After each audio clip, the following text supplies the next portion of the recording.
fine. So no, you're in the beginning here. The blue, yeah. So you have the highest intensity in the beginning, and then at this point you start to have a lower intensity. Fine, okay. Because loading plot, you see the peaks are pointing upwards, positive. Yeah. So meaning that the spectra with high values here on principal component 1 have high values for these. So meaning they have a high intensity. And then over time, you start to see a decrease in the intensity. Okay. But this is purely because we didn't do the baseline correction. Mm-hmm. But maybe it could be interesting to know at which point it starts to. Does it tell you how many? What was the time difference between your points? After every 5 minutes. So meaning that 100. So after 600.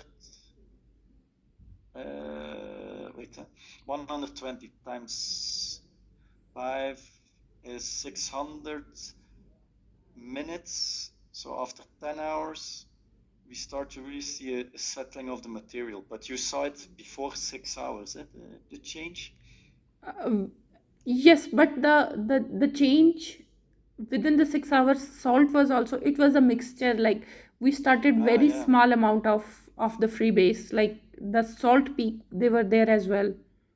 Yeah. Okay. So from what I see here is that after, let's say, around 10 hours, it really starts to settle. Yeah. That's what happening. That was what my observation was. Okay. Yeah. But this is purely looking at. Yeah, this is not selective at all for the free base. Just that the material is settling is linked to the conversion, but you cannot really see in the spectra a specific peak of the free base. It's an indirect observation of the disproportionation here. Yep. So this is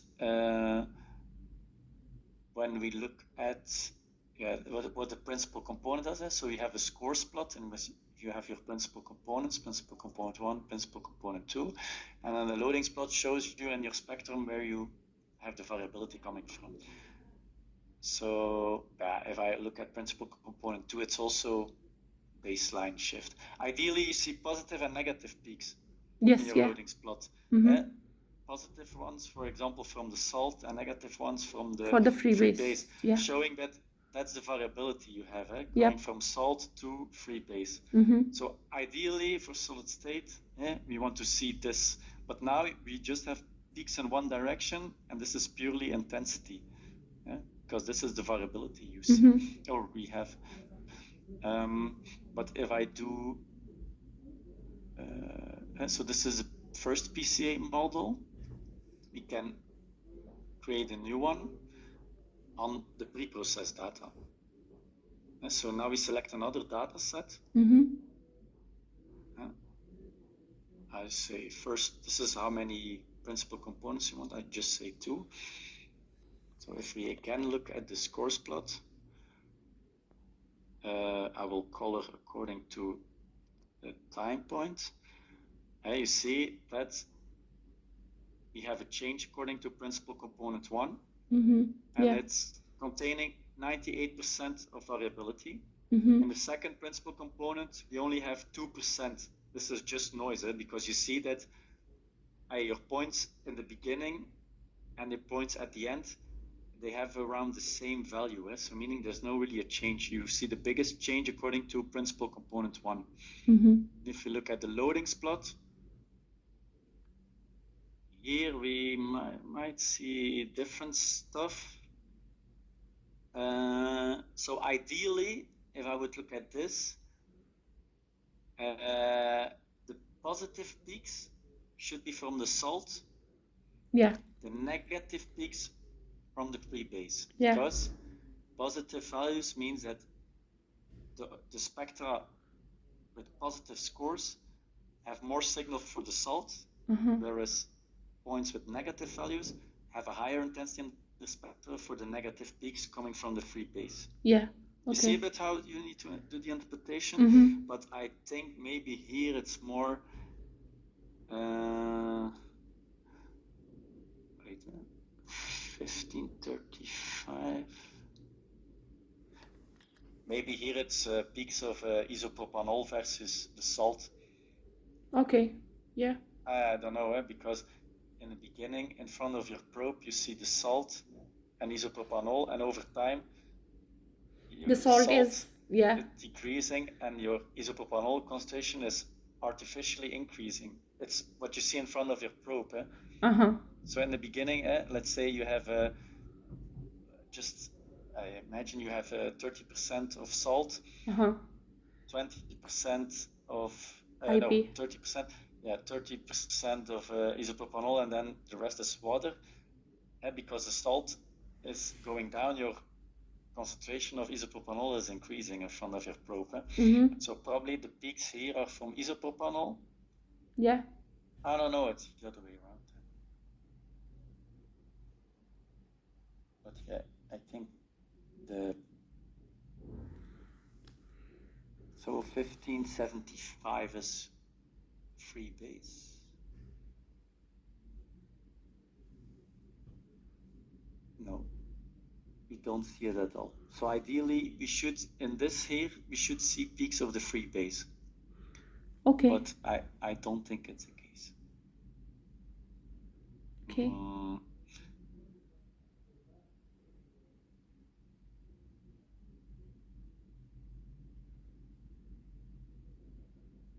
Because like this big peak here, you also still see it in the free base. So the quality of the references is also not that good. Yeah.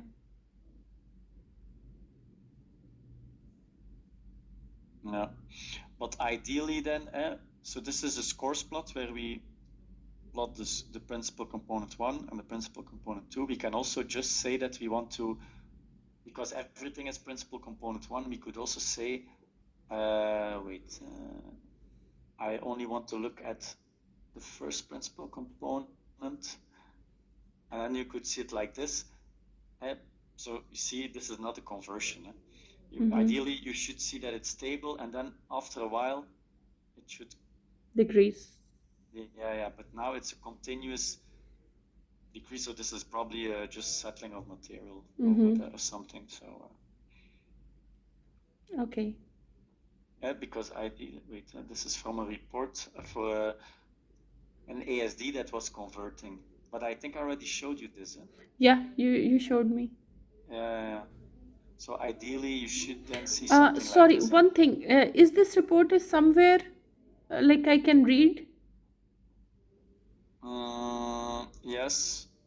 Just not sure if it's good to. Okay. If we can disclose this. But like ideally, That's you see fine. something like this. Okay. Principal component 1. And then even in the PDCA model, we could add the reference of the free base. Okay. To really know that the conversion, the change we see, is linked to the conversion to the free base. Okay. And sorry, and all these the plots which you are showing, they are in Simca, like you have plotted them in these ones? Yeah. Okay. So yeah, it's all coming from here. So the thing is, like, what I will do, I have my own data for the myconazole, but I like the plots to be plotted like this, like how you are showing. So I will put my own data, and like, might be at some point, just please help me to, because in that one we can clearly see the change, but in these ones it's not ideal, but like those ones we can see the change. Oh yeah, that's good. Okay, fine. Yeah. You can put it in somewhere the data, and we can do the same with the PCA, and then you should nicely see then. Yes, please. Yeah, I will. Same as. Okay, yeah. What you have showed me, I will do the practice, and will just ask you anything, like if I'm stuck. I went quick, of course, but so you can always do PCA on the raw data. But the thing is, you will need to add more components in your model, because the thing you're looking for, the biggest source of variability will be the baseline shift. Okay, fine. And so this will be in your principal component 1, and then maybe in your principal component 2, you will see the shift from the salt to the free base. So you need to dig further in your data. Okay. But if you do pre-processing, you already remove the baseline shift. So then the biggest source of variability, which should be in there, should be then the conversion from free base to salt. Yes, yeah. Allez, theoretically, it's but the pre-processing, you remove stuff you're not interested in. Fine. Like baseline shift, yeah. Okay. So, but yeah, maybe it's a good practice to do it with your data. Yeah, I will. Try with And the software